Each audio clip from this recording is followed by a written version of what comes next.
couple messages for the viewers, so pick a section, have a seat. Yeah, I know this is different. Quit with the questions. Allow me a second, please, to make my first impression. YouTube, what up? Welcome back to another Pounds 978 Customs video. And right now, I want to talk to you guys about Dr. Octopus. Had this for a couple of weeks. Never reviewed it. I wanted to kind of show you guys some tentacles that I bought online that you could modify this figure with, but I haven't done that either. So there have been a couple other people modifying this figure, so I'm a little late. But here's the box if you want to see it. 6 figures in the wave in total. There they are. If you want to read them, feel free. This summer, Auto Octavius gears up with 4 mechanical tentacled appendages as the evil genius Doc Ock. Cool bio. Nothing else to see there though. This figure is really cool. I will say that off the top. For a figure of his size and weight, you would assume he's a little heavy, right? But this figure is pretty cool. It articulates really well. It does a lot well for what it is. The only problem I'm gonna say are those tentacles. I don't like them at all. I don't like the way they're facing. I know I can heat them up and reposition them, but I just don't like the tentacles at all. Diablo, man, ¿por qué tú hate too much? I'm not hating. It's a good figure. I said it was a good When figure. the last time we got a Dr. Purple? Eh? Yeah. You tell me. Okay. Alright, this is a really good figure according to Billy. My name not even Billy, What okay? the hell's your name then, man? This whole time. Rodolfo Roberto Juan Carlos José Miguel Rivera Pérez de Los Ángeles el Tercero. Okay, Billy. I like Billy. And that's easy. Hey, buddy, you mind getting my Red Bull over there for me? I gave this one over here, okay, I get it. Somebody help me, please. Somebody help me. But I do like this figure, and the reason why I did buy it, honestly, was just to customize it. I don't care for a Doc Ock in my collection. Eventually, I think I will get all the villains, from Shocker to Electro. I had a lot of them, and I just ended up getting rid of them because I cared more about the Spider-Verse than anything else. And I wanted to show you guys this sooner, so I apologize because I'm really late. I bought these tentacles on eBay. They were, I think, 10. They came in 10. So for 20 bucks, I bought 10 of them. It's a little expensive. I saw another link afterwards for 10 bucks, but it was a bid. So I just flat out bought 10 of them for 20 bucks, assuming that I'd be able to just pop these off and swap them. But unfortunately, I can't do that. The peg sizes are different.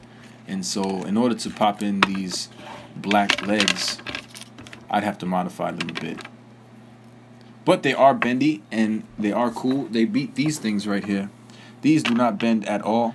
I'm sure I could heat them up and then reshape them.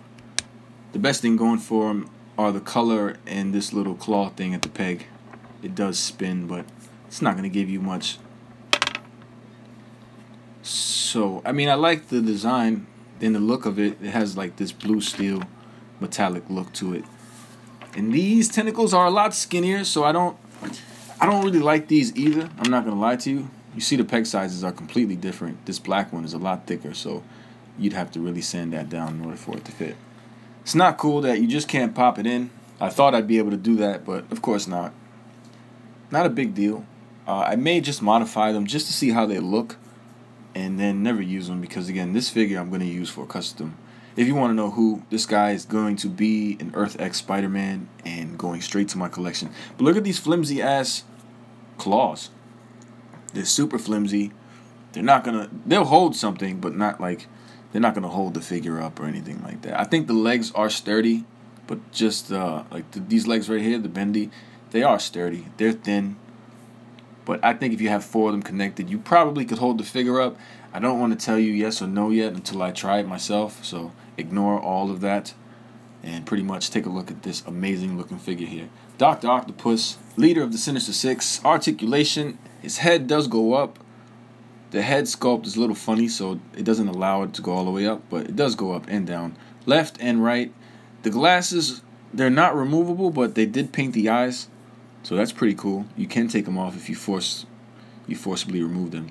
Shoulders, they go up fair enough for a chunky guy, for a chunky monkey. They go up and they go down. There's no butterfly joints, but his arms do swivel 360 degrees. You get a bicep swivel as well. Double jointed elbows that do about this much. It's okay. I think it could be a little better, but he can touch his face, so I'm okay with that.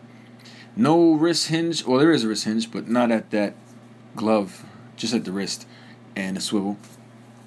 You also get this really cool diaphragm joint, which I wouldn't expect to work as good as it does. But take a look at that. Goes down, goes up, goes back a bit. So for a guy who's pretty chubby, let me tell you something. He moves a lot better than some females, which is incredibly crazy. I know you can still see that gap, and a lot of people think that's ugly, but I will take that to the bank. I'm very happy with the articulation. The leg split, better than a lot of Spider-Man, of course, which is odd again. You do get double jointed knees. They work okay. Thigh cut, boot cut, ankle pivot, and hinge.